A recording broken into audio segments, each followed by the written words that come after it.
নমস্কার, নতুন একটি ভিডিওকে সঙ্গে করে আবারও চলে এলাম। সকালটা খুব সুন্দর, একদম রৌদ্রোজ্জ্বল আবহাওয়া। আর চারিদিকটা একটু শীতের আমেজও পড়ে গেছে বলা চলে। ঠান্ডা ঠান্ডা আমাদের প্রত্যেকেরই লাগছে। তবে আজকের দিনটা ছিল একটু অন্যরকম, কারণ বোনের ব্যায়ামের কম্পিটিশন ছিল এবং সেটা যেহেতু একদম সকালে ছিল, 7টার সময় আমাদের ওখানে পৌঁছানোর কথা ছিল, সেই জন্য অনেকটা তাড়াতাড়ি আমাদেরকে উঠতে হয়েছে। নর্মালি আমাদের বাড়িতে একটা নিয়ম আছে যে আমরা প্রত্যেকে খুব সকাল সকাল ঘুম থেকে উঠি। ওই মোটামুটি 5:30 থেকে 6টার মধ্যে আমরা প্রত্যেকে ঘুমের থেকে উঠে পড়ি এবং আমার বোনেরও সেই অভ্যাসটা হয়ে গেছে। তবে আজ আরও সকাল সকাল উঠতে হয়েছে, কারণ ওর ইয়োগা প্র্যাকটিস করার জন্য। কারণ ওর যেহেতু 7টার সময় ওখানে যাওয়ার কথা ছিল, সুতরাং একটু তাড়াতাড়ি না উঠলে ও পুরোটা কমপ্লিট করে যেতে পারবে না বাড়ি থেকে। তারপরে ওর একটা রেডি হওয়ার ব্যাপার আছে, যেহেতু একদম সকাল সকাল অনুষ্ঠানটা, তো সেই কারণেই। আর ওর জন্য ভোরবেলায় ওঠাটা খুব একটা বেশি ব্যাপার নয়, মানে ওর কষ্টও হয় না। তার কারণ হচ্ছে, একটা তো অভ্যাসের ব্যাপার আছেই, আমি আগেই বললাম। আর দ্বিতীয় কারণ হচ্ছে, ও যে স্কুলে পড়ে সেটা হচ্ছে মর্নিং, তো সেই জন্য ওকে সকালে ন্যাচারালি উঠতেই হয়। তো সেই কারণে ওর জন্য খুব একটা সমস্যা হয় না। তো ওর মতো করে ব্যায়ামগুলো একবার প্র্যাকটিস করে নিচ্ছিল, যাতে স্টেজে গিয়ে ওর বেস্টটা দিতে পারে। সেই কারণেই ও সমস্তটা প্র্যাকটিস করে নিল।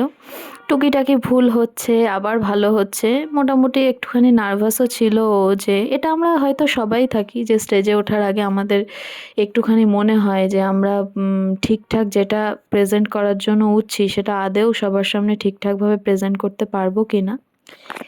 এখন যে ব্যায়ামটা ও করতে চলেছে, এই ব্যায়ামটা নিয়ে ওর প্রচুর পরিমাণে প্রবলেম। কারণ এই যে পাটা তুলে মাথার সঙ্গে এই যে লাগিয়ে দিতে হবে, আমি জানিও না এটার নাম কি, যাই হোক ও জানে।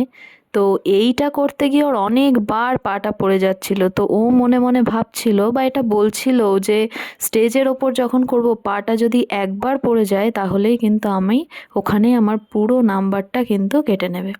যাই হোক, ও কেমন কি করবে সেটা আপনারা একটু পরে দেখতেই পারবেন। আমি সেটাকেও আপনাদের সামনে তুলে ধরবো, যে ও স্টেজে কিভাবে পুরো ব্যায়ামটাকে প্রেজেন্ট করেছে আমাদের প্রত্যেকের সামনে। তো এই একটা ব্যায়াম গেল। আর এইবার যে ব্যায়ামটা করছে, এটাও পাটাকে একদম সোজা করে রাখার যে ব্যাপারটা, সেটা ও মোটেই পারছিল না সকালে। কারণ যেহেতু সবেমাত্র ঘুম থেকে উঠেছে, এমনি হাত পাগুলো একটু জড়সড় হয়ে রয়েছে শীতের মধ্যে। তারপরে করতে করতে করতে করতে তারপরে তো নর্মাল হবে বিষয়টা, কিন্তু ও ভাবছে ও হয়তো ওটা পারছেই না, সেই কারণে ওর এতখানি প্রবলেম হচ্ছে। এবার স্টেজে গিয়ে যদি ভুল হয়ে যায়, তখন তার থেকে খারাপ লাগার বিষয় আর দ্বিতীয়টা নেই ওর কাছে আজকের জন্য। তো এটাই হচ্ছে প্রবলেম। এই ব্যায়ামটা করে কিন্তু ও ন্যাশনালে সেকেন্ড হয়েছিল, মানে প্রত্যেকের নজর কেড়েছিল এই ব্যায়ামটার মাধ্যমে। তবে ও বাড়ি থেকে ঠিক করে গেছে যে একদম লাস্টে, মানে যতগুলো ব্যায়াম ওকে করতে হবে, একদম লাস্ট ব্যায়ামটাতে ও এই ব্যায়ামটা করবে, সেটাই ও বাড়ি থেকে ভেবে গেছিলো। যাই হোক, ওর প্র্যাকটিস মোটামুটি হয়ে গেছিলো। তারপরে ও চাদর টাদর গুটিয়ে নিল, মানে ওকে এবার সবটা গুছিয়ে নিতে হবে। যে কোনো কাজ ও যেটা করে, সেটা সেই কাজটা সেখানে কমপ্লিট করে সেই জায়গাটা এমনভাবে রেখে দেয়, মানে সেটা আগে যেরকম ছিল ঠিক সেরকম, যে ও সেখান থেকে কাজ করে বেরিয়ে গেছে বা ও সেখানে এসছিল সেটা কারোর বোঝার কিন্তু কোনো উপায় নেই। ও এতটাই প্রত্যেকটা কাজ পরিষ্কার পরিচ্ছন্নভাবে করে, সব কটা কাজই। আর নিজে হাতে সমস্ত কাজ করতে ও পছন্দ করে এবং পারেও। আমাদের ঘরে টুকিটাকি যে কাজগুলো থাকে, যেমন একটু বিছনাটা গুছিয়ে দেওয়া, একটু টেবিলটা গুছিয়ে দেওয়া, ঘরটা একটু ঝাড় দিয়ে দেওয়া, শোপিসগুলোকে একটুখানি পরিষ্কার করা, সমস্ত কাজেই ও পারদর্শী। তারপর আমরা বেরিয়ে পড়েছিলাম যেখানে অনুষ্ঠানটা হচ্ছিল, সেই অনুষ্ঠানে যাওয়ার উদ্দেশ্যে। আমরা একটু ভয়েই ছিলাম, কারণ আমাদেরকে টাইম দেওয়া হয়েছিল সকাল 7টা, কিন্তু আমরা যখন বেরিয়েছিলাম তখন 7টা বাজতে মাত্র 5 মিনিটস বাকি ছিল। কিন্তু প্রোগ্রামটা যেখানে হচ্ছিল, বাড়ি থেকে তার দূরত্ব হচ্ছে আমাদের যেতে যেতে প্রায় 20 মিনিটস মতন লেগে যাবে। তো সেই কারণেই আমরা একটু ভয়ই পাচ্ছিলাম যে আদৌ শুরু হয়ে গেল কি না, বা ওর নামটা অ্যানাউন্স করা হয়ে গেল কি না, এর জন্য আমরা একটু ভয় পাচ্ছিলাম। তবে যেতে যেতে আপনাদেরকে একটা জিনিস দেখাই, ওই যে সাদা বিল্ডিংটা দেখা যাচ্ছে, গ্রিন কালারের উইন্ডোগুলো দেখা যাচ্ছে, ওটা হচ্ছে আমার বোনের স্কুল। অ্যাকচুয়ালি আমিও এই স্কুলে পড়াশোনা করেছি, এখন ও পড়ে। যাই হোক, যেতে যেতে নিজের স্কুলটাও একবার দেখে নিল। তো ওই দিনও স্কুলে ছিল একটা অনুষ্ঠান, চিলড্রেন্স ডে উপলক্ষে একটা প্রোগ্রাম ছিল, কিন্তু ও সেটাতে অ্যাটেন্ড করতে পারল পারলো না ওর এই কম্পিটিশানটার জন্য, সেই জন্য একটু একটু ওর মনও খারাপ করছিল, কিন্তু কিছু করার নেই। অবশেষে আমরা পৌঁছলাম অনুষ্ঠানে। তবে এখনও বোনের নামটা অ্যানাউন্স করেনি, কারণ ওদেরটা এখনও শুরু হয়নি। ওর আগে যাদের নাম ছিল তাদের গ্রুপটা উঠে গেছে, তারাই তাদের ব্যায়ামগুলোকে প্রদর্শন করছে, কিন্তু বোনের গ্রুপটা এই গ্রুপের পরে উঠবে। তো আমরা যথারীতি সিট নিয়ে বসে পড়লাম, আমি এবং আমার বোন। ওর তো ভীষণ চিন্তা হচ্ছিল কি যে ও ঠিকঠাক করে ব্যায়ামটা করতে পারবে কি না, যেটা হয় সাধারণত। ওই যে এবার বোন উঠেছে, 34 নাম্বারটাই আমার বোন। আমি দূরে দাঁড়িয়েছিলাম ঠিকই, কিন্তু আমারও ভেতরে ভেতরে একটা টেনশন হচ্ছিল যে ও সমস্ত ব্যায়ামটা ঠিকঠাকভাবে ওখানে করতে পারবে কি না। ওর তো টেনশন হচ্ছিল, এটা আলাদাভাবে বলার কিছু নেই, কিন্তু ওর সঙ্গে সঙ্গে আমারও টেনশন হচ্ছিল যে কি হবে না হবে। কিন্তু কোথাও একটা বিশ্বাস ছিল যে না, ও সবটা ঠিকঠাকই করতে পারবে। এবং ওর সঙ্গে ওর যে সমস্ত বন্ধুরা উঠেছে তারাও ভীষণ সুন্দরভাবে ব্যায়ামগুলো করছে, আপনারা দেখতেই পাচ্ছেন। এবং অনুষ্ঠানটা দেখতে ভীষণ ভালো লাগছিল, কারণ প্রত্যেকের এত প্রচেষ্টা এবং এরা এত ছোট কিন্তু এই জিনিসগুলোকে এত সুন্দরভাবে করছে, আমরা তো এগুলো ভাবতেই পারি না, আমাদের ভাবনার বাইরে। কিন্তু ওরা এত সুন্দর নিজেদেরকে তৈরি করেছে, এটা দেখে ভীষণ ভালো লাগছিল। তবে যোগা কম্পিটিশনের ক্ষেত্রে একটা বিষয় হচ্ছে এই যে দেখুন, এই গ্রুপটা যে যোগাটা প্রদর্শন করছে, প্রত্যেকের কিন্তু 5টা কিংবা 6টা যোগা বলে দেওয়া আছে এবং সবার একই। সবাই বিভিন্নভাবে বিভিন্ন ধরনের যোগাগুলোকে প্রদর্শন করছে। তবে এই ব্যায়াম দেখতে দেখতে আপনাদের সঙ্গে একটা কথা শেয়ার করি যে বোনের এই ব্যায়ামে আসা কীভাবে। অ্যাকচুয়ালি এই ইচ্ছেটা ছিল সম্পূর্ণ আমার বাবাই খোঁজখবর করে যে কোথায় ভালো যোগার টিচার আছে বা এগুলো কোথায় হয়, সেইভাবে বাবা খোঁজখবর নিতে নিতে বোনকে ভর্তি করেছিল। অ্যাকচুয়ালি ও ভর্তি হয়েছিল যখন লকডাউনটা পড়েছিল, ঠিক তার মাসখানেক আগে। সেই বছর থেকেই ও ব্যায়ামটা করছে। তো এইভাবেই ওর ব্যায়ামের জার্নিটা শুরু। বিভিন্ন জায়গায় বিভিন্নভাবে ও অনুষ্ঠানে পার্টিসিপেট করেছে। তবে ওর জীবনে সবথেকে বড় প্রাপ্তি এখনও পর্যন্ত হচ্ছে ও ন্যাশনালে পার্টিসিপেট করেছে, এবং এটা অনুষ্ঠিত হয়েছিল দিল্লিতে গান্ধী ভবন বলে একটি জায়গা রয়েছে, ওখানে ন্যাশনালটা হয়েছিল এবং সেখানে ও সেকেন্ড হয়েছিল। একটি সার্টিফিকেট পেয়েছে, একটি সিলভার মেডেল পেয়েছে, এবং সবথেকে গুরুত্বপূর্ণ বিষয় যেটা, অনেক অনেক বেশি সম্মান ও সেখান থেকে অর্জন করেছে। তো এটাই ওর জার্নিতে একটা মেমোরেবল ডে ছিল, এখনও পর্যন্ত রয়েছে। এবং ওখান থেকে আসার পরে এই কম্পিটিশানটা হচ্ছে ওর প্রথম কম্পিটিশান। ন্যাশনাল জিতে আসার পরে ও এখনও কোনো কম্পিটিশানে পার্টিসিপেট করেনি, এটাই ওর প্রথম কম্পিটিশান।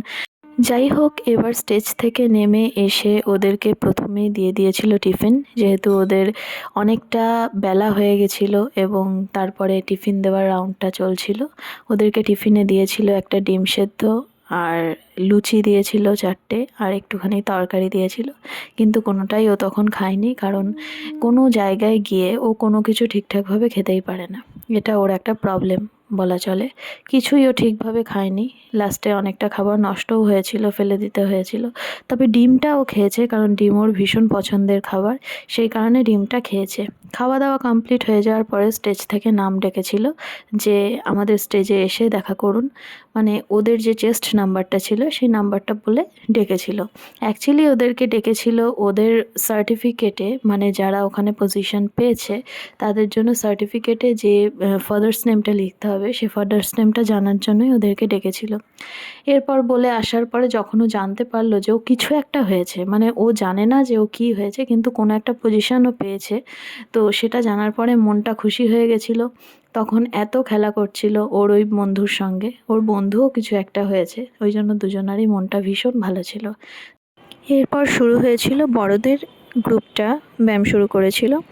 এই গ্রুপটাই লাস্ট ছিল। এই গ্রুপে একদম লাস্ট গ্রুপ যেটা, সেই গ্রুপের পার্টিসিপেটরা এখানে অংশগ্রহণ করেছিল, এবং এদের ব্যায়ামগুলো ছিল একটু টাফ, কারণ বয়সের আন্দাজে ব্যায়াম সিলেকশন হয়।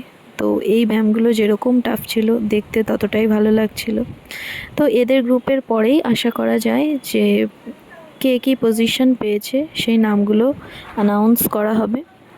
ইতিমধ্যে নাম অ্যানাউন্স হয়েও গেছে। আমার বোন 3য় স্থান অধিকার করেছে, এটা জানার পরে ভীষণ খুশি হয়েছিলাম। একটা পারফরমেন্স করে সেখানে কিছু একটা পজিশন পাওয়া মানে সেটা সত্যিই আনন্দের প্রত্যেকের কাছেই। ইভেন যে সেই পজিশনটা পায় তার কাছে তো অনেক বেশি আনন্দের। তো সেরকমই আমাদেরও ভীষণ ভালো লেগেছিল। আমি যখন বাড়িতে ফোন করে খবরটা দিলাম তখন মা আর বাবার প্রত্যেকের ভীষণ ভালো লেগেছে। তারপর প্রাইজ ডিস্ট্রিবিউশন হলো, প্রাইজ নিয়ে ও নেমেও এলো। অ্যাকচুয়ালি যখন ওর নামটা ডাকা হয়েছিল তখন ও ওখানে ছিল না, ও আর আমি একটু পাশে হাঁটতে হাঁটতে গিয়েছিলাম, কিন্তু তার মধ্যে যেহেতু নামটা ডাকা হয়ে গিয়েছিল সে কারণেই আবার ওকে স্টেজে তুলে এবং ওর সার্টিফিকেটটা খুঁজতে খুঁজতে একটু দেরি হয়ে গিয়েছিল। তো এই কারণেই প্রাইজ দেওয়ার সময় একটু দেরি হয়ে গেল। তারপর ওরা একটু একসঙ্গে ফটোও তুলে নিল। এরপর বাড়ি ফিরে ও সবার প্রথমে প্রত্যেকবারের মতন দেখা করতে এলো ঠাম্মার সঙ্গে, কারণ ও যখনই যেখান থেকেই প্রাইজ আনুক না কেন ও সবার আগে ঠাম্মার সঙ্গেই দেখা করে।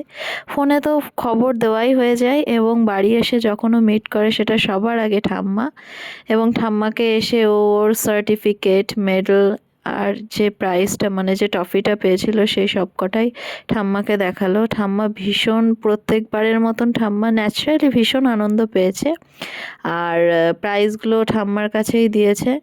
এইভাবে আনন্দের মধ্যে দিয়ে দিনটা আমাদের সুন্দর কেটে গেল। ভিডিওটা কেমন লাগলো আপনাদের অবশ্যই জানাবেন।